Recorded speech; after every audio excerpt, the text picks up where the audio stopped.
The ballroom shimmered beneath a cascade of golden light, the grand chandeliers reflecting off marble floors polished to perfection.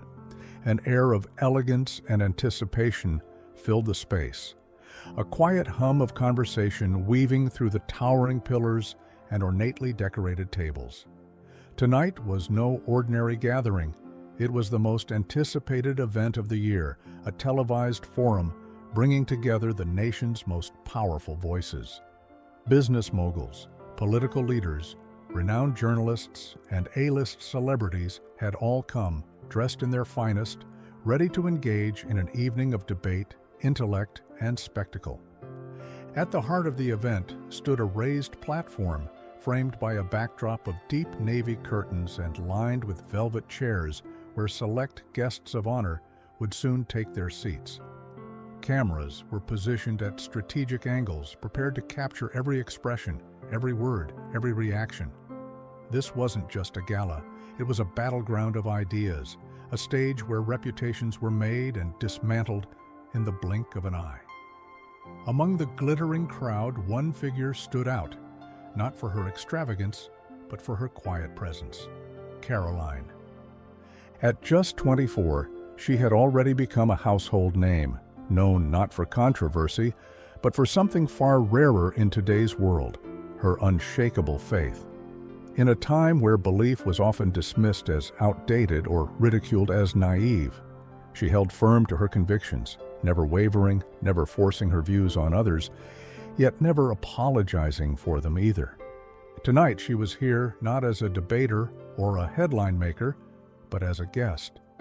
A family friend had extended the invitation, knowing this event would place her in a room filled with individuals who viewed faith as something to be debated rather than lived. Yet Karoline didn't come to argue. She came to listen, to observe, to understand. Unbeknownst to her, however, the night was about to take a turn no one anticipated. In mere moments, the evening's smooth elegance would be shattered by words that would put her faith and her character to the ultimate test. And the world would be watching. Seated near the back of the room, away from the eager eyes of journalists and flashing cameras, Karoline exuded a sense of quiet strength. Her posture was straight but relaxed, her hands gently folded in her lap. She didn't seek attention, yet attention always seemed to find her. Those around her stole glances in her direction, some with curiosity, others with subtle admiration. Unlike the others at her table, who thrived on the adrenaline of public discourse, Karoline carried herself differently. She was calm, a stark contrast to the fast-paced world swirling around her. Her faith had always been her anchor, not a weapon, not a shield, just a quiet, unwavering truth she carried with her. She didn't impose it on others, nor did she shrink away from it. In a room filled with individuals ready to challenge, dissect, and deconstruct beliefs, Karoline had no need to prove anything. The forum had yet to begin, and conversations buzzed around her, some light-hearted, others filled with the tension of differing ideologies. She listened intently, not to debate, but to understand. Occasionally, someone would turn to her, engaging in polite small talk, their voices tinged with an unspoken question. What is she doing here? Karoline simply smiled, offering thoughtful responses without pushing her own views forward. She knew how these gatherings worked, how a single misplaced word could be twisted into a headline, how silence could sometimes speak louder than rebuttals. Tonight, she wasn't here to fight. She was here to be present. And yet, as the evening progressed, a sense of unease crept into the atmosphere. The scheduled keynote speaker, a journalist well known for their sharp wit and unfiltered critiques, was about to take the stage. Karoline noticed the way people leaned in, anticipation flickering in their eyes. There was an energy in the air, the kind that signaled something unforgettable was about to happen. She didn't know it yet, but soon the attention she never sought would be thrust upon her, and how she responded would change everything. The murmur of conversation softened as the lights dimmed, signaling the arrival of the evening's most anticipated figure. A hush fell over the room, broken only by the distant clinking of glasses and the shifting of chairs. All eyes turned toward the stage as the event's master of ceremonies stepped forward, his voice rich with enthusiasm. Ladies and gentlemen, it is my absolute pleasure to welcome tonight's keynote speaker, a journalist, commentator, and fearless voice in modern media. Known for their sharp wit, fearless critique, and unfiltered take on the world, please join me in welcoming Elliot Westwood. The applause erupted, a mixture of genuine admiration and performative politeness. Elliot Westwood was a name that needed no introduction. A household figure in the world of journalism, they had spent years crafting an image as a provocateur, someone who didn't just report the news, but shaped it. Their words were a weapon, wielded skillfully to dismantle hypocrisy, expose contradictions, and challenge the status quo. Westwood strode onto the stage, exuding confidence. Dressed in a sleek black suit, they adjusted the microphone with ease, scanning the audience with a knowing smile. "Good evening," they began, their voice smooth, calculated. "You all look expensive." A ripple of laughter ran through the crowd, the kind of laugh that wasn't about the joke itself, but about being in on it. Westwood thrived in these moments. They had built their career on being fearless, saying what others wouldn't dare, pushing boundaries just far enough to spark discussion, but never quite enough to fall from grace. Their audience adored them for it, and their critics only fueled their influence. But tonight was different. There was a weight in the air, an undercurrent of something heavier than the usual verbal sparring. Karoline, seated near the back, watched intently. She had followed Westwood's work before. She knew their style, knew how they danced on the edge of controversy, daring people to react, and tonight she could already sense where this was going. Westwood wasn't just here to entertain. They were here to challenge, to confront, to unsettle. And soon the focus of that confrontation would become painfully clear. Westwood began as they always did, with charm and humor. Their words danced effortlessly, pulling the audience into a rhythm of amusement and camaraderie. "First of all," they said, leaning on the podium with a smirk, "I just want to thank the event organizers for letting me out of my cage for the night. They told me to behave, but let's be honest, none of us are here for that." Laughter erupted, easy laughter, laughter that carried no weight, no risk. They moved through the usual topics: politics, pop culture, the absurdity of modern life. They poked fun at public figures, calling out their contradictions with clever punchlines. For the first 10 minutes, it was all in good fun. But then, something shifted. Westwood's humor took on an edge, a sharper, more calculated quality. The jokes, once lighthearted, now carried a bite. "And of course," they said, their smile widening, "we can't talk about the state of the world without addressing the real issue, people who still think faith is a personality trait." The laughter was immediate, though not unanimous. Some chuckled openly, entertained by the boldness. Others, like Karoline, remained still, their expressions unreadable. Westwood continued, "You ever notice how the most devout people are always the loudest?" they mused. "They say their faith gives them peace, yet they're the first to panic when someone disagrees with them." A few more laughs, a few uneasy shifts in chairs. Westwood, sensing the reaction, pressed forward. "Now, don't get me wrong," they added, holding up a hand in mock diplomacy. "I have nothing against faith. Believe in whatever you want. Invisible sky guy? Sure. Ancient texts that somehow know more than modern science? Go for it. But the second you start telling me that your truth is the truth, well, now we have a problem." The laughter wasn't as loud this time. A tension had begun to build. Karoline felt it, felt the shift, felt the room waiting to see how far Westwood would go, to see who would react, to see if she would react. And as the journalist took a deliberate pause, their eyes scanning the room with quiet amusement, Karoline knew. She was next. The laughter in the room had thinned. What had started as playful jabs had begun to cut deeper, and now the shift in the air was undeniable. The audience, once comfortably entertained, was now teetering on the edge of discomfort. Some still chuckled, some whispered, and others merely watched, waiting. And then it happened. Westwood paused, allowing their smirk to linger just long enough to build anticipation. They leaned slightly forward, gripping the edge of the podium as though sharing a private joke with the entire room. "Of course, we have to address the real miracle here," they said, their voice laced with amusement. "Ladies and gentlemen, Karoline Spencer is in the building." A murmur rippled through the crowd. Heads turned. All eyes found her. Karoline, seated with effortless grace, did not move. Westwood continued, their smile widening.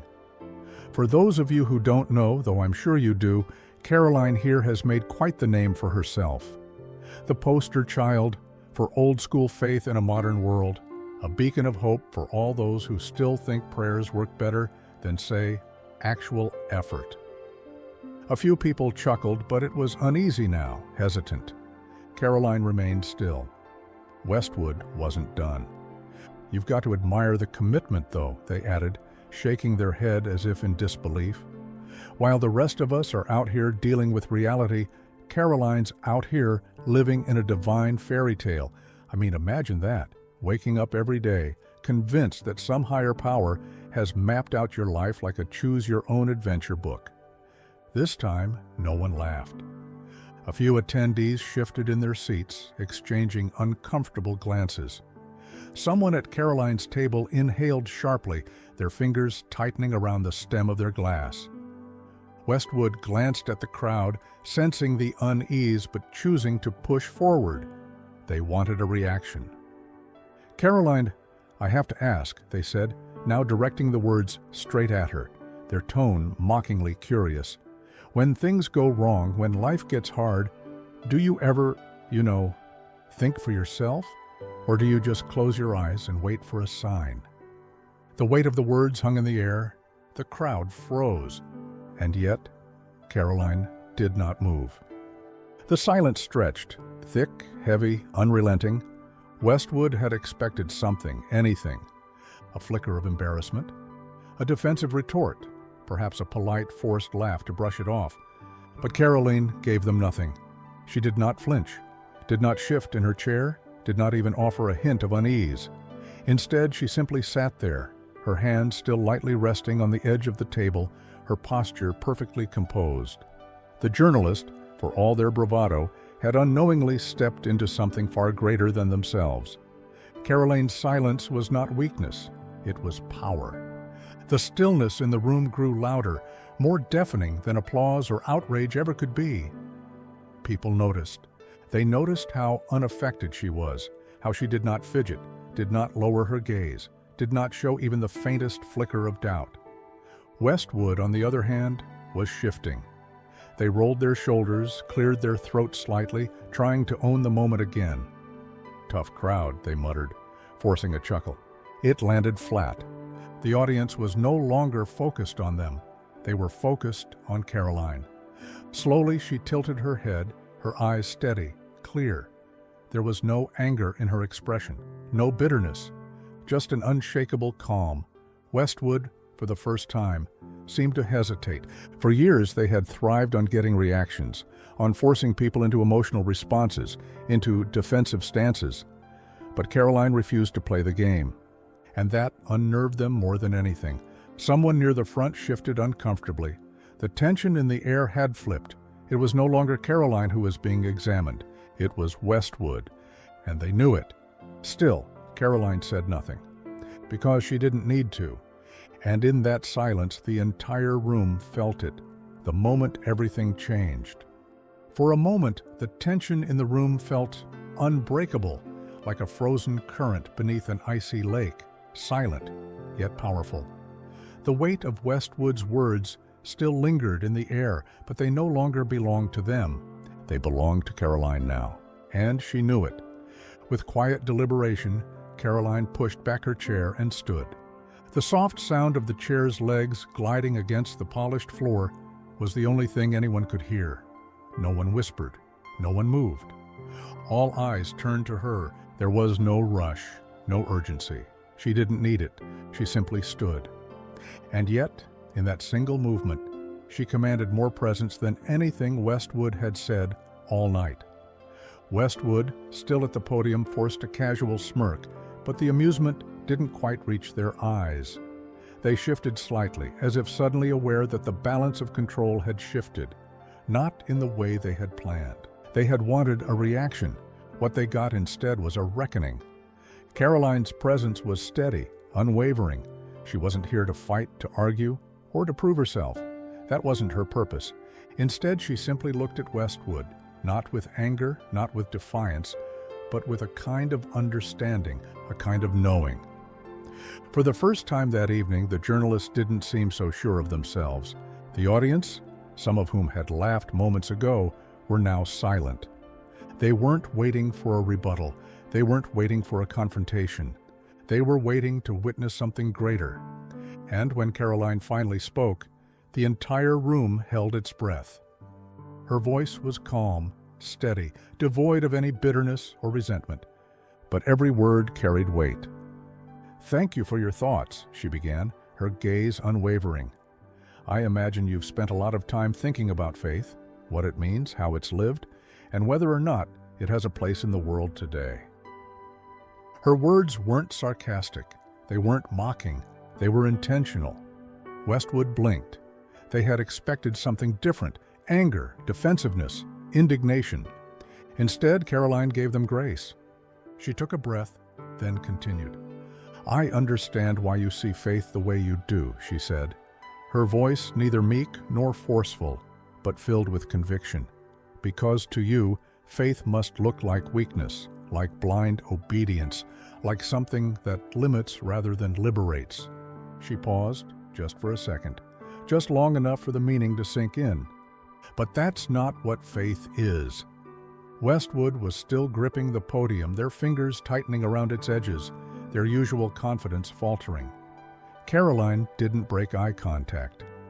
"Faith isn't about avoiding reality," she continued. "It isn't about living in ignorance or pretending struggles don't exist. It's not a crutch.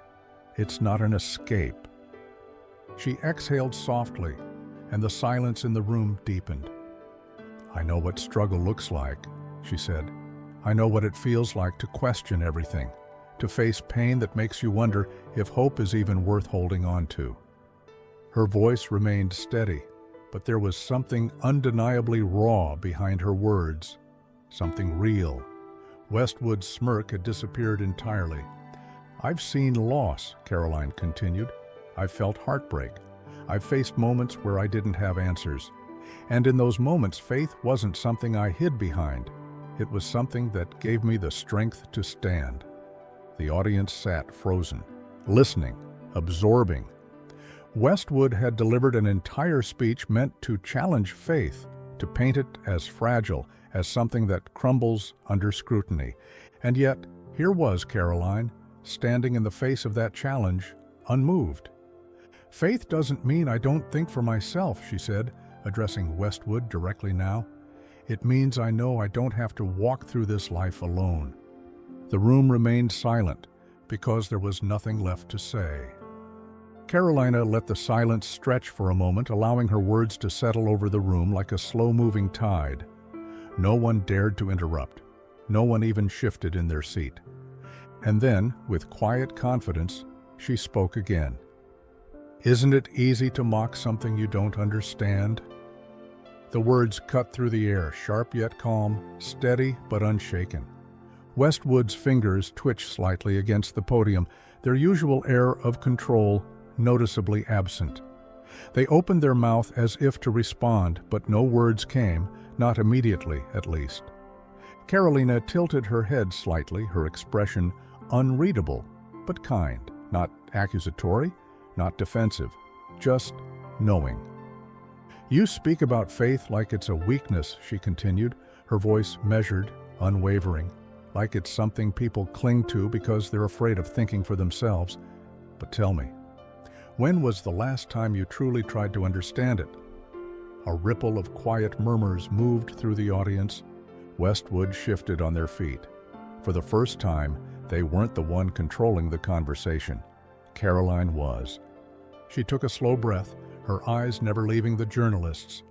"You say faith is blind," she continued, "that it's about control or ignorance or refusing to face reality. But that's not what it is. That's never what it was." She let the moment settle before taking a small step forward. Faith is about hope, when everything around you says to give up. Another step. It's about love when the world chooses hate. Another.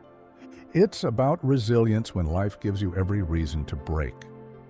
Westwood swallowed. Their usual smirk was gone.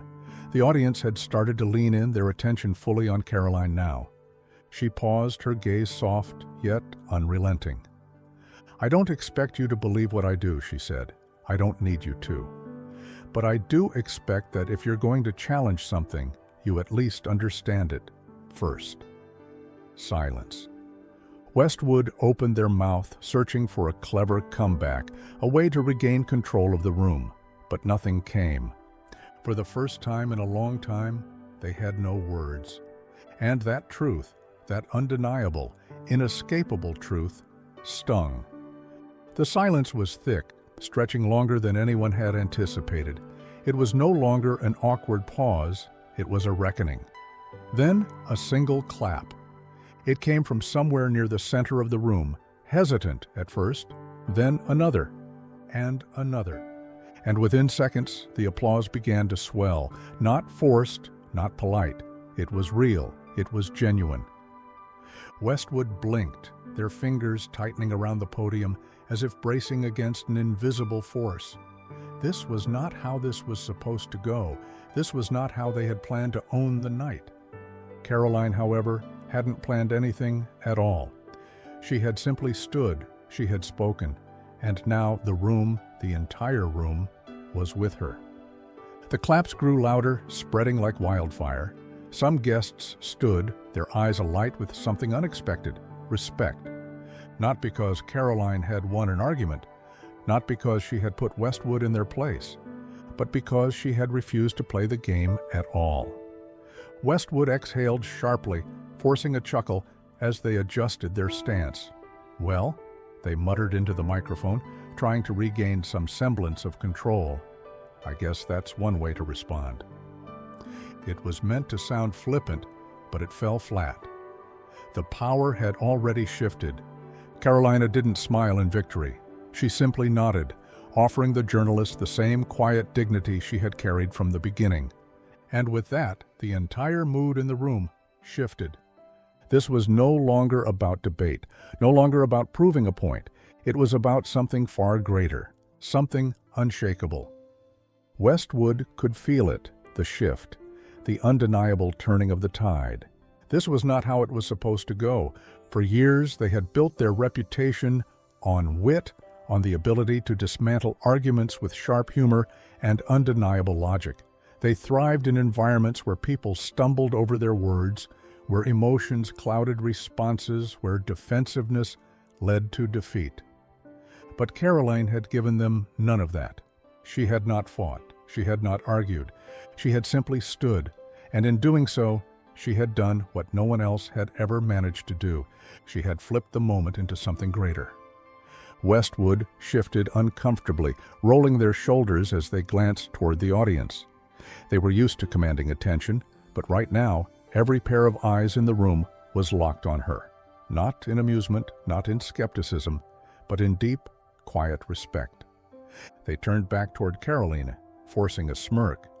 "Well," they said, gripping the podium, "I think it's safe to say you've mastered the art of public speaking."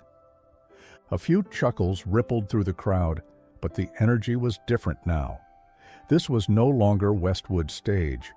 Karoline, still composed, still graceful, offered a small nod. "I wasn't trying to win an argument," she said softly, but her words carried more weight than any speech Westwood had ever given. Westwood clenched their jaw. They had underestimated her. They had walked onto this stage expecting an easy target, expecting the same reaction they had gotten so many times before. Instead, they had been met with something they could not deconstruct: grace, truth, unshakable conviction. And for the first time in a long time, Elliot Westwood, the journalist who always had something to say, had nothing left to offer. The moment did not stay confined to the ballroom. Within hours, it was everywhere. Clips of Karoline's response flooded social media, spreading across platforms like wildfire. Some were filmed professionally, taken from the official broadcast of the event. Others were grainy, shaky phone recordings, caught from different angles in the audience. But no matter the quality, the message was the same: her words, her poise, her unshaken faith in the face of mockery. Faith isn't about control or ignorance, it's about hope, love, and resilience. The internet erupted.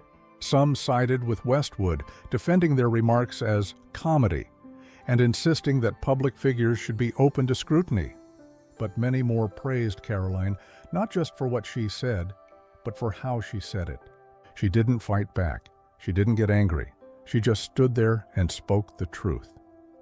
This is how you respond to mockery, with dignity and strength. Westwood tried to make faith look foolish. Karoline made mockery look small. The debate stretched across news channels, podcasts, online forums. Some journalists tried to spin the moment, framing it as just another viral debate. But those who had been in the room that night, they knew the truth. This wasn't about winning or losing, it was about what lasts. And Karoline's words, they lasted. Westwood, in a brief interview the following morning, tried to brush it off. "Look, it was just a joke. I push people's buttons. It's what I do." But there was an edge to their voice, a forced casualness that wasn't there before. They had been shaken, and the world could see it. As the days passed, the moment became a conversation, not just about faith, but about respect, about how we treat those who believe differently, about what it means to hold on to something bigger than yourself, even when the world wants you to let go. And for Karoline, she didn't bask in the attention. She didn't turn the moment into a personal victory.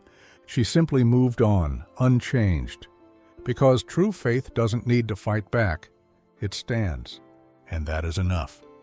This story was brutal, but this story on the right-hand side is even more insane.